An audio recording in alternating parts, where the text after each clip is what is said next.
Muy buenas noches, Peñita Rolera. Espero que estéis muy bien en estas noches de aprendizaje. Esta noche nos acompañan Leandro y Erika, dos profesores de la Universidad Rey Juan Carlos que tienen un proyecto docente alucinante y que vamos a conocer que está totalmente relacionado con los juegos de rol. ¿Qué tal estáis? Muy bien, muchas Hola, buenas gracias. noches. Vale, tenemos por delante tres grandes apartados de los que me gustaría comentaros y bueno, esto como estáis viendo ya, los y las que nos veáis, es una grabación que hemos hecho en diferido por cuestiones de horario y etcétera. Si queréis hacerle preguntas, tanto a Erika como a Leandro, por favor, ponedlas abajo en la caja de información del vídeo para que ellos puedan, en algún momento que tengan libre, echarles un vistazo a vuestras preguntas y responderlas pues con direcciones o con lo que sea. También tendréis direcciones a los proyectos que están desarrollando para que podáis echarles un vistazo, ya sabéis. Haced clic abajo y encontraréis direcciones a todos lados. Vale, dicho esto, tenemos tres grandes apartados que queremos conocer. Tenemos por un lado el proyecto Karma, tenemos por otro el proyecto Alea Yactaes y luego tenemos un máster que se va a dar en la Universidad de Juan Carlos que está relacionado con el aprendizaje, los juegos serios y los juegos de rol. ¿Por qué os gustaría que empezásemos? Elige tú, que es tu casa. Vale, pues empecemos con Karma. Si os parece guay. Vale. Perfecto. De acuerdo, voy a compartirlo. Tenemos Karma, que es esto, un juego de rol. Pero no es un juego de rol cualquiera. Es un juego de rol, como se autopresenta, concebido para partidas de ambiente histórico en cualquier periodo de la historia de la humanidad. ¿Esto qué es? ¿Cuál es la intención de Karma, este juego de rol? Cuando lo creamos, la idea era desarrollar un instrumento que permitiera tanto usarlo como instrumento en clase, instrumento docente, como instrumento de divulgación. Es decir, para que cualquiera que quisiera acercarse a un periodo histórico, no necesariamente dentro del aula, tuviera una vía que pudiera sostenerlo dentro de una partida de rol. Era un poco la idea general. Después de darle muchas vueltas, porque la primera idea, y Erika se acordará perfectamente, era hacer un juego de mesa. Sí, pasamos por juego de mesa, estuvimos pensando si podíamos hacerlo solo con cartas, estuvimos dándole vueltas a y si además de cartas podemos utilizar algún tipo de token y demás, y bueno, al final se quedó en juego de rol. Y sí, bueno, la peculiaridad en este caso es que no tiene una ambientación. A mí me han preguntado alguna vez por qué es lo que, o qué es lo que se puede jugar con Karma y yo como les digo, pues cualquier momento histórico ya, pero ¿cuál es la ambientación? Pues que la ambientación es la historia, o sea, no es como otros juegos en los que te dicen la ambientación es cyberpunk o es fantasía. Aquí digamos que tú vas a jugar en cualquier entorno histórico. El objetivo es un juego de carácter lúdico, es aprender jugando con la historia, o el objetivo es puramente lúdico, es divertirse y jugar.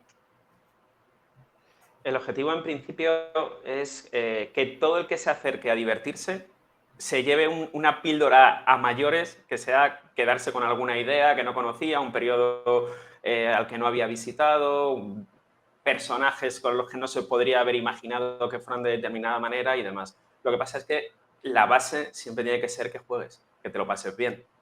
Si no, estaríamos hablando pues, de otro libro, otro artículo, otro vehículo académico. La idea fundamental es que juegues.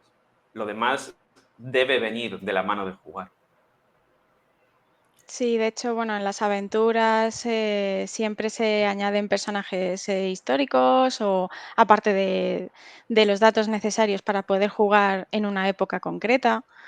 Me quiere sonar, por ejemplo, la de Mardi Gras, que creo fue la primera que sacamos, pues que allá hay unos personajes históricos, no voy a decir quiénes son por si alguien quiere jugarlos, y es muy gracioso ver las caras de los jugadores cuando les dices tú quiénes son. O sea, es muy divertido. Entonces, bueno, sí que es verdad que el primer objetivo, desde luego, es que te lo pases bien, porque si no, como decía Leandro, pues al final no es un juego como tal, pero bueno, sí que ese componente histórico, pues sí que yo creo que es importante que esté en la partida. Hay una gran cantidad de aventuras ya, ¿no? Por lo que se ve disponibles hay un montón y sencillamente hay que hacer clic y se descarga. Sí, en el botón este negro que aparece descargar, te descargas directamente el PDF de las aventuras. De las aventuras y del manual básico. ¿Todo esto es Sí, gratuito? todo es gratuito.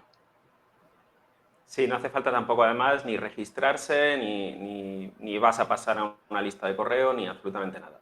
Simplemente te lo descargas y queda totalmente libre y accesible, que era un poco la base del proyecto y una de las cosas a las que no nos hemos planteado renunciar en ningún momento. Es decir, es un proyecto que es que si el acceso no fuera libre y gratuito no tiene sentido para nosotros. Oye, sigo bajando y sigue habiendo aventuras. ¿Esto tiene algún final? ¡Hay un mogollón! Hay muchas, es verdad, es cierto. Pues mira, creo que conté ayer, en 2022, si no me falla la memoria, se publican 11. Piensa que creo que el manual se publica en marzo de 2020 y salvo los 2 meses de verano, hemos publicado contenido cada 15 días. Wow. A veces no aventuras completas, sino adelantos o pequeños suplementos o alguna cosilla, pero cada 15 días, quitando julio y agosto, se ha publicado desde 2020. Entonces, claro, al final, gracias en parte a que ha colaborado muchísima gente, el volumen de material que hay es bastante grande. La verdad es que no tengo en la memoria exactamente cuántas aventuras y suplementos hay, pero sí que hay muchos. Y hay una cosa que creo que es quizá lo más interesante, que es que hay de muchos autores. Muchos autores absolutamente conocidos y respetados en la comunidad y con estilos completamente diferentes. Es decir, del estilo una aventura de Hiromi a una aventura de Albert Estrada, a una aventura de José Masaga, que publicaremos en 2023, o de Luis Montejano, cubres espectros muy amplios en la temática, en la forma de escribirlas, en la forma de abordarlas, y creo que es ahí un poco también donde está la riqueza del proyecto. Y en el hecho, que es una cosa que he hablado varias veces con Albert, de que al final esto nos permite publicar aventuras que comercialmente no se podrían publicar. Por extensión, por temática, por muchas razones. Y creo que también eso es una parte que tiene su valor dentro del proyecto. Es decir, al ser un proyecto gratuito y que no se rentabiliza de ninguna manera económica dentro de su desarrollo, no nos tenemos que preocupar de si una aventura tiene 50 páginas o tiene 300, de si la temática es muy comercial o no. Podemos guiarnos por otra serie de baremos, que en el fondo nos da libertad para publicar cualquier contenido que nos parezca adecuado, sin atenernos a cualquier otro criterio. De hecho, Perdón. no, bueno, simplemente también añadir un pequeño detalle. A mí también le doy también mucho valor a que hay algunas de las aventuras o los suplementos que están escritos por personas que conocen muchísimo ese tema del que están tratando. En temática oriental, pues tenemos a Fabián Plaza Hiromi, por ejemplo, colaborando con nosotros. Tenemos un suplemento escrito por un medievalista, por Federico, el suplemento de... De Bizancio, Renovatio Imperi. sí, el de Renovatio Imperi. Sobre las campañas de Belisario, es decir, él es un especialista en el periodo, que tiene una monografía específica sobre las campañas de Belisario. Wow. Y vamos, realmente hizo un trabajo desde el punto de vista histórico, pues voy a decir tremendamente digno, pero tremendamente digno es corto el calificativo. Es decir, desde el punto de vista académico es perfecto el estudio histórico que él hace en la introducción al juego de rol. Justamente ese que estás enseñando ahora, Sirio, el de caja de herramientas de expertos en ciberseguridad, es que pasa lo mismo. Es que tenemos la oportunidad y la ventaja de haber podido trabajar y colaborar con gente que es especialista en ciertos temas y la verdad es que sí es un gusto. Y esto, veo que esto se está financiado por el Gobierno de España, por el Ministerio de Defensa. ¿Este sello a qué obedece? ¿A qué responde? Depende de cada publicación, porque no todas las aventuras están financiadas dentro de los mismos proyectos. El conjunto del proyecto de Karma, en líneas generales, lo hemos ido financiando a través de sucesivos proyectos que hemos ganado en convocatorias competitivas en foros muy diferentes. En Comunidad de Madrid, ganó nuestra compañera Manuela Fernández un proyecto de 2 años que ha financiado gran parte de lo que se ha hecho en 2020 y 2021. Ministerio de Defensa ha financiado varias de las publicaciones, como es el caso de este suplemento, que está centrado en ciberseguridad. También financió, por ejemplo, creo recordar el que hablábamos antes de las campañas de Belisario, que es un suplemento sobre historia militar. Hay proyectos internos de la Universidad Rey Juan Carlos que han financiado otras de las aventuras concretas. Al final esto es un poco la pelea constante que muchos académicos conocen o los que se dedican a la universidad conocen de la carrera constante de convocatorias, presentas tu proyecto, luchas porque te lo den, sacas adelante la actividad, si no puedes, pues siguiente convocatoria y es un poco la manera que hemos tenido nosotros de poder financiar el conjunto de estas actividades. Esto es muy impresionante, porque me da la sensación de que traslada el acto de jugar a rol a otro nivel. Pero hace falta, no sé, ser historiador para dirigir los disturbios, la crónica de Belfast. ¿Hace falta que yo tenga algún tipo de preparación previa para coger alguna de estas aventuras y buscar disfrutarlas? Yo creo que no, de hecho los suplementos lo que pretenden dar es esa información que le puede ser muy útil a un director de juego, pero no es necesario tener, digamos, contenidos históricos, bueno, más que contenidos, conocimientos históricos, no al nivel de los autores. O sea, yo creo que para mí no es necesario. Es verdad que la persona que le guste mucho la temática de Irlanda del Norte o en el caso de todo lo que esté relacionado, por ejemplo, con, pues no sé, pensando en suplementos, como decía Leandro, en la campaña de Belisario, pues se va a encontrar con un montón de datos que seguramente le resulten pues entretenidos, divertidos, interesantes. Si tus jugadores además conocen un poquito, pues seguramente se vayan a ver a lo mejor más inmersos. Pero yo de primeras no creo que sea necesario en absoluto tener un conocimiento tremendo de la historia porque los manuales te lo dan todo. Sí, además sería casi contraproducente si creáramos un producto para transmitir la historia al que solo pudieran acceder aquellos que ya la conocen. A veces puede que se te haya ido la mano en alguno de ellos y te haya quedado más complejo, pero la idea es la contraria, es decir, que tú te puedas aproximar sin conocer el periodo y encuentres allí material suficiente como para jugar una aventura o prepararla tú o para seguir leyendo. Concretamente, por ejemplo, la aventura que viene en el manual, en el suplemento de los disturbios, que transcurre en Belfast, la han jugado en In the Mood of Roll, la tienen colgada. Yo no sé si Iván, Sergio o Jack son historiadores, pero creo que no. Igual me estoy equivocando, ¿eh? Sé que ellos están muy metidos en el tema de la mitología, por ejemplo, y demás, y la han jugado sin ningún problema. O jugaron Flores de Algodón, por ejemplo, también. Allí jugó, por ejemplo, Valle es psicóloga, si no me falla la memoria. Quiero decir, no es necesario, al contrario.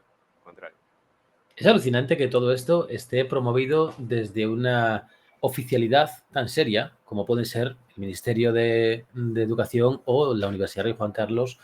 Es un alucine. El objetivo es ofrecer material docente a través de Karma para aplicarlo en escuelas, en universidades, o quizás sea uno de los objetivos, o es la divulgación del rol y de la historia. La aplicación en clase tiene sus complejidades. Yo creo que ahí tú has hablado con gente que es súper especialista en ello, como Ignacio, por ejemplo, con Pepe Pedraz, que es yo creo que de los mayores especialistas, y tiene su dificultad. Yo creo que al margen de que puedas utilizarlo, porque sí que hay formas de utilizarlo y nosotros hemos probado muchas con resultados de todo tipo, de la catástrofe absoluta ostras, ha salido muy bien. Pero también creo que en el caso concreto de Karma, creo que la divulgación al conjunto de la comunidad pesa más que el uso en clase. Vale. Porque creo que el modelo de Karma, que es un juego, el manual tiene más de 300 páginas, creo que está mejor adaptado a la divulgación que a la docencia, sin ser descartable. Yo no sé si Erika comparte un poco esta visión de la que hemos discutido más de una vez. Sí, es verdad que, bueno, yo me encuentro siempre con el problema de que me encantaría hacer una partida de rol, como yo las juego con mis amigos, llevarla a clase, pero te encuentras con el problema de que ahí, pues no tengo a 4 o 5 jugadores, tengo a 45 o a veces Claro. incluso más, entonces es verdad que eso es un freno. Es verdad que Karma, yo creo que tiene un sistema lo suficientemente sencillo como para poder aún así implementarlo, pero no se me ocurre una manera de llevarlo a clase no tanto, digamos, no hay manera de llevar los contenidos de Karma a clase, porque hay otras maneras, pues se les puede pedir que investiguen personajes históricos y se puede hacer un suplemento con los personajes que hagan los alumnos, que ellos mismos pongan las puntuaciones. Hay maneras yo creo, de utilizar contenidos de este rol en clase, pero como partida de rol yo todavía lo sigo viendo muy complicado por esas limitaciones de la clase. Para mí no sabría decirte por qué me decantaría si Karma es más para difundir el rol o para difundir la historia. Nos pasa que nos gusta mucho el rol y nos gusta mucho la historia y hemos tenido también la suerte de poder dedicarnos un poco a las dos cosas, porque al final es eso. Es decir, si Sí, yo me descargo Karma, no hay indicaciones dentro del juego para emplearlo como una herramienta educativa, ¿no? El juego es un juego de rol tal y como lo conocemos. sí, Claro, efectivamente. hay algunos consejos que te dicen, mira, si tus jugadores quieren ir a más, pues esto se puede complicar todo lo que tú quieras. Por ejemplo, con el tema de las heridas, pues se dan algunos ejemplos de cómo te gustaría hacer de complicado esto, pero no damos consejos de qué haces con tu clase de relaciones internacionales de 120 alumnos para llevar una partida a la clase. No, es muy complicado. Y dentro También de los diferentes... Ay, perdón. nada, Dale. perdona, no, te iba a decir que también nos daba un poco de miedo el incluir apartados específicos muy grandes orientados a la docencia que pudieran, en cierto sentido, disuadir a otro tipo de lector de acercarse no ya al juego, sino a los contenidos del juego. Porque muchas veces ese fenómeno se da de, bueno, esto es para clase, yo esto lo descargo, perdón, más que lo descargo, yo esto lo descarto ya voy a otro tipo porque yo lo que quiero es jugar, yo lo que quiero... Entonces Claro. también ese efecto nos daba un cierto miedo que, bueno, no sé hasta qué punto puede ser real. Pero bueno, al final sí que pasa. Yo creo, se quejaba hace poco en un canal grande de que cuando hacían vídeos que la temática era de docencia, era de incluso benéfica, el número de visitas se desplomaba absolutamente. Es un poco curioso, es decir, no sé.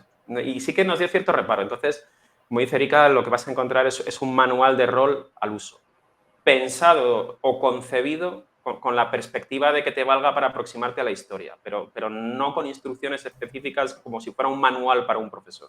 ¿Se puede conseguir en físico o hablamos siempre de un producto digital? Se hizo una tirada muy corta en físico, financiada con un proyecto parcial, y se hicieron llegar unos pocos ejemplares a determinadas personas, pero no se puede conseguir en físico. Todo está online. Es posible que determinados proyectos nos permitan hacer tiradas de X número de ejemplares en físico, pero en ningún caso se venderán. Porque O sea, como no puedo cogerlo... En Lulu no lo puedo encontrar, ¿no? Para hacerme una autoimpresión no, ni nada por el estilo. no, está solo cargado en la web del proyecto. Bueno, Sinergia de Rol, por ejemplo, tiene colgados los enlaces.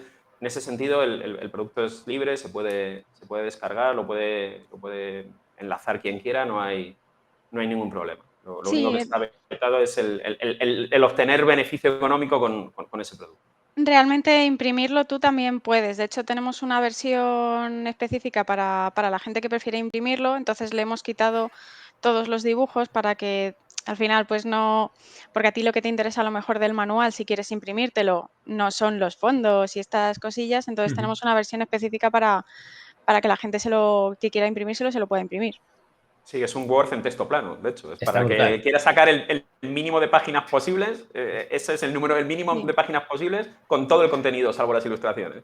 Más de una vez he hablado con colegas y hablábamos de este tema. Es decir, ostras, qué guay el juego de rol, qué guay que sea una obra de arte con ilustraciones y tal, pero cómo me gustaría tenerlo en texto plano. O sea, está Yo súper es guay una tenerlo cosa así. que alguna vez he barajado la idea de qué pasaría si editáramos juegos sin ilustraciones. Que permitiría reducir costes, permitiría reducir plazos, permitiría muchas... Evidentemente pierdes por otro lado, eso está Claro. clarísimo. Es decir, no hay la menor duda. Pero creo que también es interesante, es decir, si el mismo juego que te cuesta 50 euros en una edición súper ilustrada y demás lo puedes publicar sin ilustraciones, ¿qué pasaría? No tengo la respuesta, quiero decir, es una pregunta que no creo que veamos la respuesta, porque no creo que el mercado español esté para ese tipo de experimentos. Igual dentro de la esfera más indie, más de autopublicación, donde no se busca quizás tanto un beneficio empresarial, tengamos respuesta a eso. Lo cual me lleva una pregunta. Karma, con respecto al sistema de juego, a lo que es la jugabilidad, las mecánicas, ¿lo consideraríais un juego que se aproxima a lo narrativo o que se aproxima a lo mecanizado en el sentido simulacionista? Para mí, narrativo. De hecho, yo creo que no queríamos tampoco, no teníamos intención de hacerlo simulacionista. Leandro sí que conoce muchos más juegos de simulación y yo creo que la idea es que la narración pese un poco más, que no te estorbe tanto el sistema, que todas las reglas que veas que te puedan estorbar cuando tú estés dirigiendo, las quites y ya está, y tires con ello. Yo creo que en ningún momento la idea era más, no creo que hayamos tenido la intención de hacerlo simulacionista. No, yo creo que tampoco. Creo, quizás, una de las virtudes que tiene, yo creo, es que puedes quitar prácticamente cualquier regla. Es decir, la regla de felicidad, por ejemplo, que para nosotros es una parte muy central del juego, tú puedes jugar sin ella. Mm. Es decir, realmente quitas las pulsiones, quitas la felicidad y el juego mecánicamente funciona igual. Simplemente las reglas no cubren esa mecanización de las pasiones del personaje. El que quiera jugarlas de forma completamente narrativa puede, sin problema. En ese sentido, que lo hemos probado muchas veces también y sí que, vamos, muchas veces y otra gente en otras mesas, porque pues esta regla le resulta rara o lo que sea, y el juego sigue funcionando. Pues la mecánica es súper sencilla, con lo cual eh, quitar una pieza no genera un gran descalabro mecánico en el resto del juego. ¿Diríais que es un buen juego para iniciarse a jugar a rol? Pues yo ahí tengo mis dudas. Me sorprendió mucho cuando hicieron Arturo y Adrián de Mundo de Papel y Dados un vídeo sobre el juego y ellos decían que era un juego muy adecuado para jugadores novatos, pero complejo para el director de juego. Es una cosa que, por ejemplo, yo no había percibido. También es verdad que cuando tú lo estás diseñando, tu opinión no vale absolutamente de nada sobre lo Claro. complejo o no complejo Sí. que es el juego, claro. Yo no se me habría ocurrido verlo de esa manera, pero sí es cierto que ellos lo veían de forma muy nítida. Ahí yo creo un poco de formación profesional para mí al menos, porque a mí me hace sentir muy segura cuando estoy mastereando tener todas las opciones para que en caso de emergencia, si algo se va de madre, pues poder tirar. Y eso te lo da Karma, es verdad. O sea, yo recuerdo haber hablado esto mismo con Leandro y es cierto. O sea, si eres un máster más o menos experimentado, con estas herramientas, tú no te preocupes que en caso de emergencia, si tienes jugadores muy locos que te la puedan liar en determinados momentos, vas a poder seguir haciendo más o menos algo chulo, todo el mundo se lo va a pasar bien. Un poco parecido, yo creo que a la situación que tenemos en clase. O sea, yo para mí, o sea, se lo he dicho muchas veces a Leandro, yo las clases me las preparo igual que cuando me preparo una partida de rol. O sea, para mí es como dar clase. Entonces, en el manual de Karma tienes todos esos elementos que nosotros como profesores pues también tenemos. Entonces, a mí se me hace que es verdad, en su momento no pensé en ello, me pasó lo mismo que a Leandro, hasta que no lo comentaron en el mundo de apelidados. Recuerdo que dije, claro, si es que por esto me siento yo tan a gusto con este sistema. Se me hace muy sencillo con grupos de jugadores que he tenido que no han jugado nada rol y lo han pillado enseguida, pero es verdad que en esos casos en los que yo he sido máster, pues al final es verdad que yo noto que tengo control y yo me siento en una situación muy segura, pero claro, eso también porque tengo X experiencia. Entonces sí, eso se nota. ¿Por qué lo habéis Sí, llamado Karma? bueno, eso viene del primer modelo que hicimos, como te comentaba antes, era un juego de mesa. Entonces, era un juego de mesa en el que, para poder implementar diferentes escenarios históricos, la línea narrativa es que los personajes se iban reencarnando. El alma de los personajes iba pasando de una época a otra, arrastrando el karma de las aventuras pasadas a los escenarios futuros, digamos. Wow. Y era un poco la idea del juego de mesa, que era igual, un juego narrativo, como si fueran micro, no sé si conoces Time Stories, era un poco partiendo del Time Stories, una versión propia. Y al final y queríamos meter tantas cosas que al final fue como, esto es mucho más sencillo si haces un juego de rol. Y además fue de esos chispazos que dices, ¿por qué llevamos un año dándole vueltas a esto cuando era tan sencillo mecánicamente, tan sencillo desde el punto de vista de los recursos, de la economía, de los materiales necesarios? Si esto es mucho más eficiente hacer un juego de rol y va a funcionar mejor, se va a adaptar mejor. la potencialidad que tiene es infinitamente mayor y al final ese juego de mesa se convirtió en el juego de rol y conservamos el título. Conservamos el título porque además una de las mecánicas centrales es los puntos de karma que pueden acumular o perder los jugadores y que al final funcionan como una especie de suerte, si quieres, una suerte moral que tiene sus reflejos mecánicos. Aparte, bueno, luego retomamos, intentamos rescatar, porque a mí me gustaba mucho la idea y yo decía, esto lo tengo que meter en mis partidas sí o sí. El tema de las almas está en el suplemento de almas perdidas. Entonces, intentamos rescatar y es verdad que la idea en un primer momento era de juego de mesa, con cartas y demás. Y cuando ya se fue de madre, evidentemente nos dimos cuenta que efectivamente eso se hacía en formato rol o difícil iba a ser hacer un juego de mesa con tantos cacharritos que nos pusimos a mirar los precios y esto a cuánto nos saldría cada caja. Es un No, mundo, desde luego. Sí, vamos, alucinante. divulgativamente esto es muchísimo más eficiente, desde luego. Sí. No, es una decisión de, si quieres, de diseño a gran escala que no puede ser más acertada desde mi punto de vista. Es decir, de hecho, es un proyecto que existe porque se hizo ese cambio de planteamiento de cero.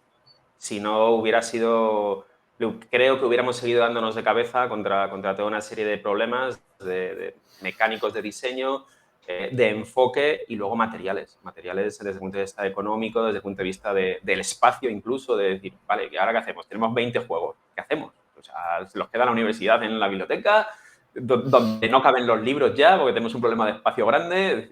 O sea, no existiría el proyecto. O sea, que desde ese punto de vista, el día que se nos encendió un poco la bombilla, pues fue un acierto, sí, vamos, desde mi punto de vista, de los pies a la cabeza. Porque sí, de hecho, había mucho interés en la difusión, en que fuera algo que la gente también pudiera descargar. Y yo recuerdo de pensar una manera de hacer descargables cartas. Pues a sacar los PDFs y que la gente pudiera recortar las cartas y que al final era una complicación, lo mires por donde lo vines, no había manera de hacerlo más sencillo. Está fantástico. Me alegro mucho de esa decisión de diseño. No es que no me gusten los juegos de mesa, me parecen muy divertidos, pero ostras, tener esto en rol esto es oro. Esto es oro. A ver, si a los y las que nos estáis viendo habéis llegado hasta aquí, no os vayáis, porque vais a flipar. Erika y Leandro nos han traído Karma, todo un proyecto muy grande al que pues os tengo que preguntar dentro de un momentito, ¿cómo sacáis tiempo para todo esto? Para corregirlo, maquetarlo, o sea, para el proceso de edición de tantísimas aventuras y del juego, que esto es una barbaridad, porque parece pues todo un trabajo editorial. Pero es que no solamente traen esto. Si estáis flipados ya con Erika y Leandro, que sean dos profesores universitarios que hayan hecho todo esto desde la universidad, del área de Historia de Derecho y de las instituciones de la Universidad de Juan Carlos, flipad porque traen más todavía. Alea Yactaes, ¿eso qué es? Hablemos un poquito, saltando de un proyecto a otro. Esta revista Alea Yactaes, una revista online de gamificación, ABJ y Serious Games. ¿Esto qué es? La idea, porque esta al final ha sido un poco una rueda, es decir, unas cosas han acabado llevando a otras. Entonces, una de las cosas que nos dio la sensación cuando empezamos a internarnos un poco más desde el punto de vista casi profesional de la universidad, no profesional de la edición de juegos o de la edición de revistas, pero sí profesional en el sentido de aplicarlo a nuestro campo profesional, que es la universidad. Una de las sensaciones que nos dio es que la gamificación es gamificación y todas las técnicas asociadas, porque luego aquí la cuestión terminológica tiene su aquel y tiene su dificultad y tiene sus acuerdos y sus desacuerdos. Pero bueno, generalizando un poco, todo el tema de la gamificación vive un alza enorme en todos los campos, no solo en educación, desde hace bastantes años ya. Pero la sensación que nos dio a nosotros, buscando documentación, leyendo y demás, es que los estudios que hay en España se encontraban dispersos en multiplicidad de revistas de muchísimos ámbitos, no solo revistas de educación, revistas de pedagogía, sino que te los encontrabas en revistas de historia militar, te los encontrabas en revistas de historia medieval, te los encontrabas en publicaciones especializadas en educación física, es decir, estaban muy dispersos. Entonces, la idea fue crear una revista académica que cumpla los criterios de indexación, que esta es una de esos mantras que suenan esotéricos fuera del mundo universitario y que dentro del mundo universitario es como el infierno, una revista que se pudiera indexar, que publicar allí pudiera tener impacto para las acreditaciones de profesores, etcétera, etcétera. Ya no centrada en la divulgación, sino centrada en la creación de contenidos académicos. Es un poco la idea. Y sí que es un proyecto que, igual que Karma, ha sido como ir cuesta abajo, como cuando decía Barbol que viajar hacia el sur es viajar cuesta abajo, pues que igual que Karma ha sido la sensación de que el viento siempre ha soplado a favor, la revista está resultando un proceso mucho más arduo de sacar adelante, mucho más arduo. ¿Por qué, si se puede saber? Al final, la falta de contenidos. Yo creo que también los profesores que nos dedicamos al final a dar clase, a investigar, pues tienen que sacar tiempo muchas veces de donde no lo tienen para sacar una publicación de estas temáticas que encajen, digamos, en esta revista. Y yo creo que ese es el punto más duro, que igual que nosotros estamos hasta arriba normalmente de trabajo, pues hay mucha gente que se encuentra, yo creo, con ese problema. Porque es verdad, lo que comentaba Leandro en su momento, la idea era muy sencilla, pues recoger o, digamos, incluir todos los trabajos en una sola revista que trate sobre gamificación y de manera que podamos aprender todos de todos, independientemente de las disciplinas, que luego muchas veces acabas teniendo ideas. Yo recuerdo haber leído artículos de cómo implementaban X mecánica en alumnos de medicina y te llama la atención y, oye, a lo mejor puedes utilizar algo de eso en tus clases. Pero claro, tienes que encontrar gente que te envíe los artículos y esa gente tiene que tener tiempo, evidentemente. Luego hay una revisión por pares también. Quiero decir, es una cuestión compleja. O sea, se tienen que juntar muchas cosillas y es verdad que pues con otras revistas a lo mejor tenemos más facilidad porque llevan muchos años, pero la revista de Alea lleva, creo que 3, si no recuerdo mal, y yo creo que todavía le está, pues bueno, le está costando. No sabemos si a lo mejor el día de mañana acaba cogiendo carrerilla, pero que yo creo que es lo que puede ocurrir, porque yo creo que cada vez esto le interesa a más gente y cada vez ahora, además, ahora que nos estamos acostumbrando a utilizar el aula virtual, que te abre una puerta a utilizar foros en clase, que hay clases también online y demás.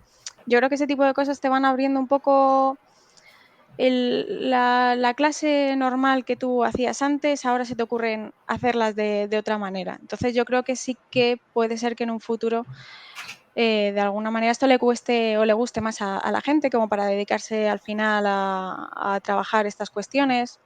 No lo sé, yo en principio el mayor problema que veo es ese. ¿Qué Sí, es un significa? problema. Perdona, sigue, perdona. Para quien no lo sepa, ¿qué significa que los artículos tienen una revisión por pares?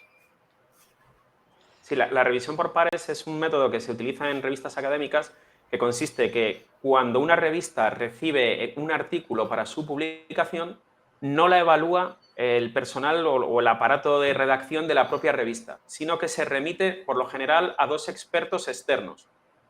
Además, por lo general, se remite por lo que se denomina el proceso de doble ciego. Es decir, ni el autor sabe quién le evalúa, ni los evaluadores saben quién es el autor del artículo que están evaluando. Entonces, tú solo publicas si obtienes 2 positivos de esas 2 evaluaciones. O, que pasa muchas veces, casi como sería el éxito parcial en rol. Es decir, te dicen, puedes publicarlo, pero necesita este cambio, o este cambio, o que amplíe esto, o que aumente la bibliografía, o cuestiones de ese estilo. Entonces, ese procedimiento estándar en las revistas académicas y es el que se sigue también en la nuestra de gamificación. Vaya, Lo que que pasa esto es que, no es claro, un eso, por blog. ejemplo, hace que los procesos son lentos, publicas un número Claro. al año y hace que el artículo tenga que cumplir unos requisitos técnicos que no se exigen en otro tipo de publicaciones que son de divulgación, que no quiere decir que sean ni mejores ni peores, sino que el formato es diferente y el público es diferente. Estaríamos hablando de contenidos para especialistas, en este caso. ¿Y esto, para mí como jugador de rol, puede tener algún interés? Así a saco. Depende de lo que se publique. Quiero decir, yo creo que ahora mismo no tenemos publicado en los 3 primeros De números. rol a mí no me suena ahora mismo. Mireia Machancoses sí que publicó un artículo sobre cómo usar sección oculta con relación a la difusión de la historia, de la arqueología y demás, que están si no me falla la memoria, están en el número 3, porque Sí. tenemos también ya un caos de publicaciones, de autores, de revistas. Cuando llegan estos meses ya, septiembre, octubre, en noviembre, que es la fecha de publicación de los números del año, es un jaleo mental también.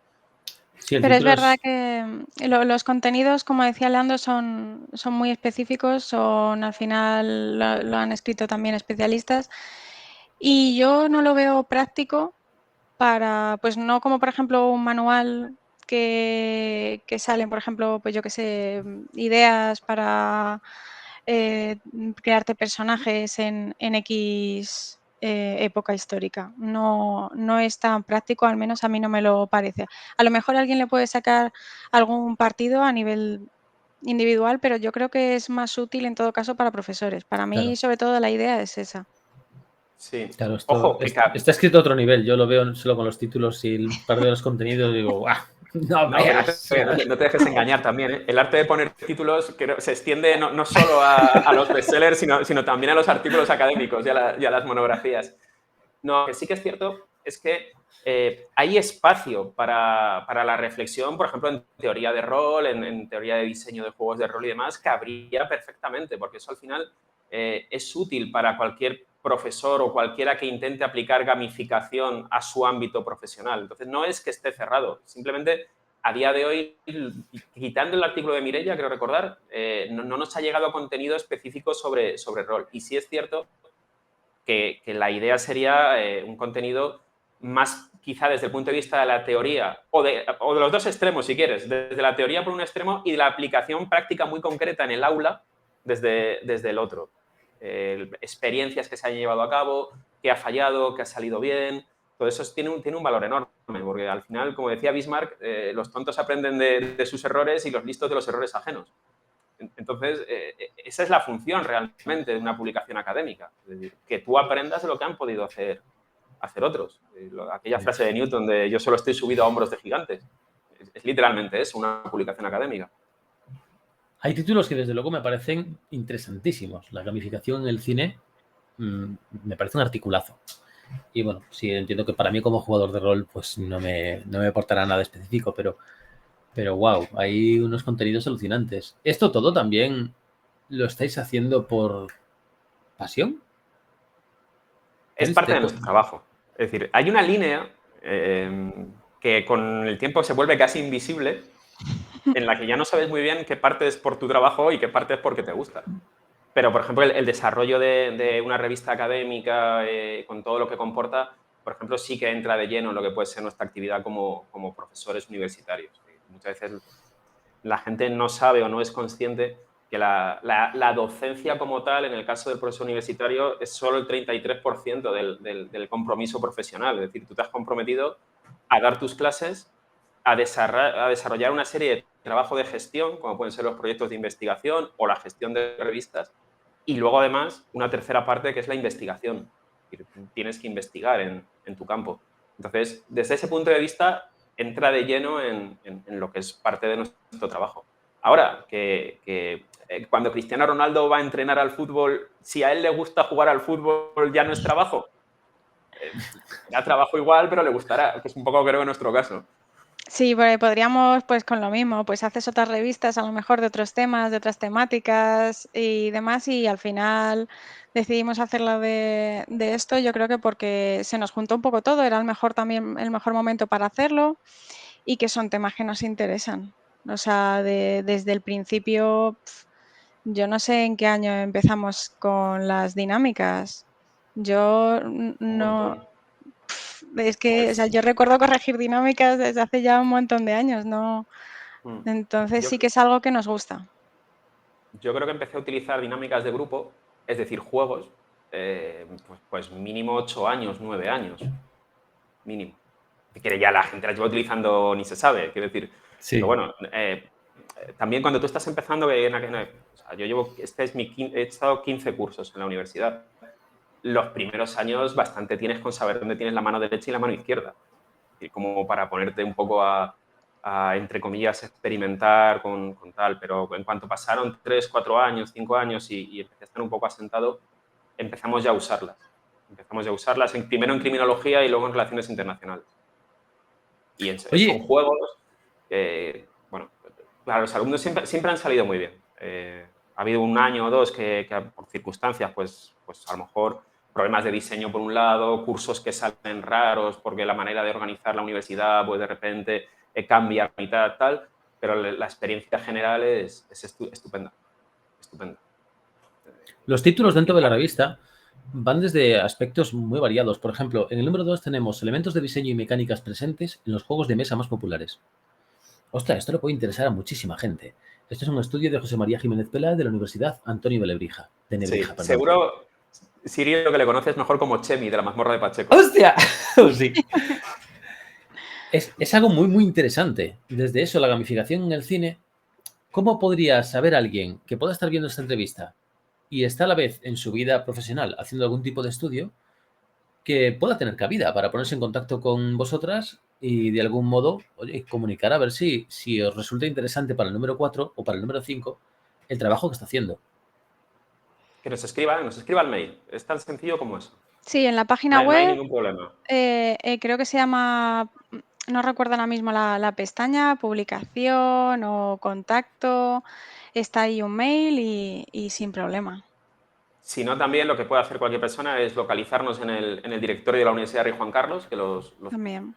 los mails de los docentes son públicos, con lo cual no hay ningún problema para que cualquier persona pueda acceder y localizarnos y escribirnos directamente tanto a Erika como a mí. Y para Como a nuestra autoevaluar si lo compañera que Manuela están... Fernández, porque ya os digo que como no está aquí presente hoy porque no ha podido, pero lleva la misma carga que nosotros, si no más en algunas cosas. Y eso, para autoevaluar si tiene sentido lo que está haciendo para presentároslo, tiene que tener algún principio que esté relacionado con pedagogía y juegos, con análisis de juegos, con comportamiento en juegos serios. Cualquier campo que toque la gamificación, el aprendizaje basado en juegos, los juegos serios, la simulación, es decir, todo el arco de técnicas que se mueven en torno al juego tiene cabida perfectamente.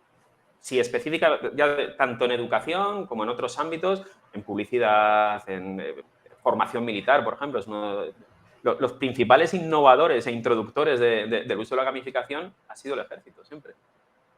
Los primeros y los que más intensamente han utilizado el juego. De hecho, a día de hoy, la prueba de operaciones se sigue haciendo mediante wargaming, se sigue haciendo mediante procesos que se basan en los juegos a una escala enorme, con procesos informatizados, con ordenadores que tienen instaladas las bases de datos para determinar los resultados y demás, pero en esencia sigue siendo un wargaming.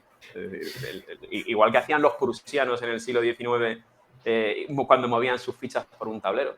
Entonces, cualquier ámbito que toque la gamificación tiene cabida. Muy bien. Oye, tenemos Karma como juego desarrollado de pasión por los juegos de rol, pasión por la historia, que tiene ya un montón de contenido detrás. Tenemos a Lía Yactaes como una revista especializada, seria, con un sistema de publicación científico. No es un blog cualquiera, pero es que también habéis hecho un congreso. ¿Y esto? Hay un congreso donde hay una gran cantidad de vídeos, de ponencias. Se ha hecho ya 2 veces. Hablándonos un poco de esto, por favor, de exactamente qué es este congreso Alia Yactaes. Pues hombre, yo creo que la idea también un poco de, igual que teníamos la revista, pues es verdad que cada vez, gracias también un poco a Karma, empezamos a entrar en contacto con un montón de gente que nos ha ayudado desde el principio, que ha colaborado con nosotros, que no nos ha puesto ninguna pega, que han sido, la verdad es que una ayuda muy, muy importante para nosotros y a raíz de eso hemos empezado a conocer gente muy, muy especializada en ciertas cosas, con unos contenidos con un valor tremendo y se nos ocurrió pues aprovecharlo también en un congreso, además con la ventaja que nos daba el poder hacer congresos online, que eso queda grabado, que la gente puede revisar los vídeos si les interesan los contenidos. Llevamos, sí, este es el segundo año que lo hacemos, pero tenemos intención de seguir manteniéndolo todo lo que podamos al menos, porque sí que yo creo que es algo muy bonito. Todos los años yo creo que acabamos encontrando a más gente que le gusta hablar de este tipo de cosas y que son también expertos en estos temas, que yo creo que nos ayuda a todos. Yo cuando asisto a los congresos, la verdad es que alucino con las presentaciones que hay, es que es una pasada.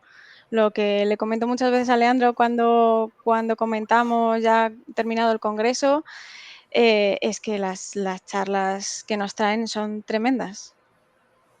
Sí. Hemos estado en muchos congresos, porque al final también es parte de tu trabajo. Hablas en muchos y en otros acudes como asistente. Y la sensación que yo he tenido en estos dos congresos respecto del nivel de las conferencias, no lo he tenido nunca. Nunca. Ni en mi especialidad, quiero decir. Cuando yo he ido a congresos de historia del derecho, no he salido con la sensación de he escuchado a 10 personas y las 10 personas que he escuchado me han dejado boquiabierto cada uno con lo que ha explicado. Esa sensación, yo, por ejemplo, la he tenido los 2 años, tanto en 2021 como en 2022, y en ese sentido no la había vivido nunca con esa claridad de decir, ostras, las 14 conferencias, 19 creo que fue en el primer año, tal, la verdad es que han sido una para todas, en diferentes estilos, diferentes temáticas, algunas porque la presentación era una maravilla, otras porque lo que te estaban contando, el contenido era alucinante desde el punto de vista técnico, otros porque desde el punto de vista humano era absolutamente conmovedor lo que te está contando el ponente de cómo está utilizando en la gamificación. Entonces, es una experiencia que la verdad es que, siendo los congresos desde el punto de vista del organizador, por decirlo de alguna forma, una auténtica pesadilla, porque es la cosa en la que te puedes encontrar con más problemas, más disfunciones y más jaleos, la satisfacción que yo creo que hemos conseguido en cuanto a nivel profesional y satisfacción personal de la gente con la que hemos tratado, creo que ninguno se acerca a las 2 ediciones que hemos hecho del Congreso e intentaremos mantenerlo. Y creo que será relativamente fácil porque el formato online aniquila por completo los gastos, que es una cosa que ahora mismo hacer congresos presenciales en muchos sentidos es casi una reliquia del pasado. Desde el punto Por de vista tener de la que, eficiencia, al menos. por pagar a los ponentes el desplazamiento, O alojamiento, etcétera, desplazarlos. dietas. Sí, nosotros nunca, jamás hubiéramos podido hacer ese congreso presencial. Claro. Trayendo a Albert de Barcelona, a Iris de Navarra, a las personas ahí se me ha olvidado el nombre, del colectivo de México, de Mazmorras y Dragones. O a las morras. Claro, o sea, nunca hubiéramos podido hacerlo en presencial. Nunca. Es decir, no está al alcance nuestro el poder pagar 30 ponentes, desplazamiento, estancia. Bueno, no está al alcance nuestro, te quiero decir, todo es decisiones de en qué gastas el dinero que tienes, pero que Sí. alcancemos esa cantidad de dinero y el gasto más eficiente sea ese, es complicado, es complicado. Al ser online, todo eso desaparece. El Más congreso las está. facilidades que tiene para el propio ponente. Es decir, tú estás en tu casa, das tu conferencia y luego sigues en tu casa, en tu sofá, escuchando a los demás mientras te tomas una cerveza, si te apetece. Y si no, desconectas y te vas. Y te bajas a pasear al perro, el que lo tenga. Quiero decir, yo creo que es una cosa que desde el punto de vista de la eficiencia, a día de hoy, es inapelable. Los congresos, los dos que están disponibles, están divididos en ponencias de mañana y de tarde, pero no están todas disponibles, ¿verdad? Hay ponencias que han sido dadas que solamente pueden ser vistas online, si no recuerdo mal. Sí, el primer año las de por la mañana no las grabamos. Estábamos además muy preocupados porque, bueno, a lo mejor no fue el primer congreso que hicimos online, pero sí que fue el primer congreso que dijimos vamos a grabarlo porque además la gracia que tienen estos contenidos es que todo el mundo pueda verlos, porque esto sí que es una manera, igual que la revista tiene unos contenidos, yo creo que a lo mejor muy, muy especializados. Las ponencias es todo lo contrario, o sea, te traen temas y 20 minutos puedes escuchar a una persona hablando sobre una cuestión y eso yo creo que es muy llamativo. Y estábamos un poco preocupados, eufemismo, porque estábamos tremendamente preocupados el primer año porque no estábamos seguros de si eso iba a salir bien, si se iba a grabar bien, si no, qué hacíamos, si había problemas técnicos. Y yo no sé si en este segundo congreso las grabamos todas. ¿Tú te acuerdas, Creo que Lando, sí. si? Sí, en principio Sí, creo que están todas grabadas. No recuerdo si ha habido... Hubo un problema con Fran de es Shadowland verdad. que se quedó pillada la imagen y el audio estaba perfecto, pero la imagen se quedó pillada. Entonces, si vais a los vídeos, lo que veréis es, creo que recuerda que es el logo de Shadowland con la voz de Fran como si fuera un podcast, pero todas las Ujú. demás se grabaron. Y el primer año es verdad que la sesión de mañana, que estaba dedicada más a juegos de mesa y demás, no se grabó. Esa sesión no se grabó porque había ponentes que preferían que no se grabara y demás. Y aunque se emitió para las personas que accedieron en directo, no se grabaron. Pero tanto la sesión de tarde de 2021 como todas las sesiones de 2022 están publicadas. Y la idea es que se emitan todos los años ya. A mí me impresionaron mucho la variedad de ponencias y luego algunas que eran muy técnicas, ponencias de análisis de datos, de estadísticas y de metodología que me dejaron sí, con la boca abierta y con sensación de, wow, no me esperaba semejante nivel de profundidad, ¿no? Que es pues, muy científico y muy de análisis de un estudio muy serio. ¿Creéis que la tendencia va a ser esta? Que el Congreso busque una representación muy científica, muy seria, dentro también de las posibilidades que ofrece la situación actual de la gamificación y del estudio del aprendizaje basado en juegos. ¿Creéis que no sé cómo enfocar la pregunta, que el Congreso busque nuevos estándares de calidad en sus presentaciones? Yo es Yo que creo que los no. estándares de calidad me parece que ya están muy altos. Sí, ¿no? Pero lo que comentaba antes Leandro, es verdad, hay mucha variedad. A mí me gusta además que haya variedad porque hay algunas ponencias que tratan sobre temas muy específicos. Me quiere sonar que el primer año hubo una que hablaba sobre los robots en el uso de niños con autismo, ¿no? Sí. Me suena que el primer año Y la conferencia de es Elena Peribáñez.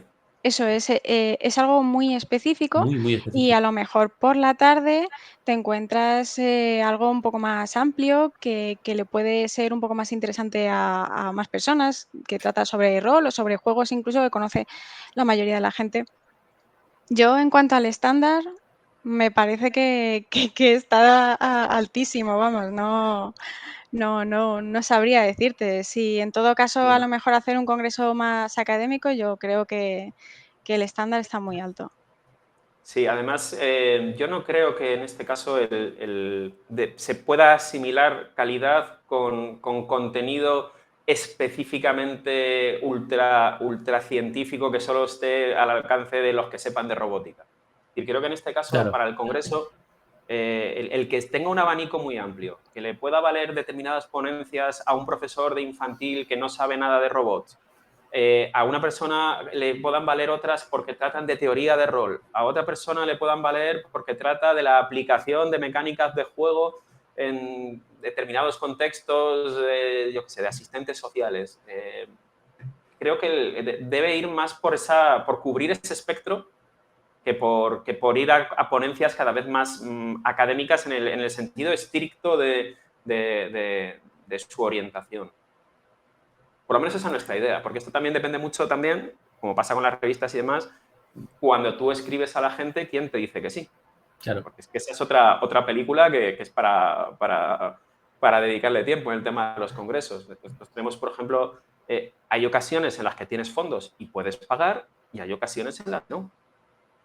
Entonces, hemos tenido la suerte, si veis esas dos ediciones, en una se pudo pagar a los ponentes una cantidad que es prácticamente simbólica y en la otra no se les pudo pagar. Y sin embargo, veréis que mucha gente está en las dos. Y es gente que ha venido gratis, cuando ha habido dinero se les ha pagado y cuando no ha habido dinero ha venido, ha hecho un trabajo estupendo y ha colaborado en la forma en la que él ha considerado. Entonces, eso vamos, no tiene precio muchas veces. Y son académicos o personas que dominan su campo absolutamente, aunque no sean académicos. Tú escuchas hablar a Albert Estrada de cuestiones relacionadas con los juegos y su campo, o con la educación y el uso de juegos, y es que su campo académico es la medicina. Una medicina en un campo que no tiene absolutamente nada que ver con la aplicación de juegos. Es decir, es tremendo en ese sentido. Y yo creo que la idea es mantener esa amplitud en los contenidos, en los tipos de ponente y en todo. El problema que tenemos ahora mismo es que necesariamente tenemos que recortar el número de mesas. No recortar, contener el número de mesas. Es decir, nosotros no podemos ir a un congreso con 100 ponentes si hay 100 personas que quieren hablar.